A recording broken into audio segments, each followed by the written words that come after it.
அவள் வந்து விட்டாள், அவள் வந்து விட்டாள். ஹே ஐ என்றால் அது அழகு என்றால் அந்த ஐகளின் ஐ அவள் தானா?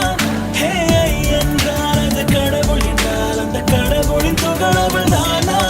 ஐயோ என திகைக்கும் ஐ என வியக்கும் ஐகளுக்கெல்லாம் விடுமுறையை அவள் தந்து விட்டாள், அவள் வந்து விட்டாள். சற்று ஓய்வெடுங்கள், அவள் வந்து விட்டாள், அவள் வந்து விட்டாள்.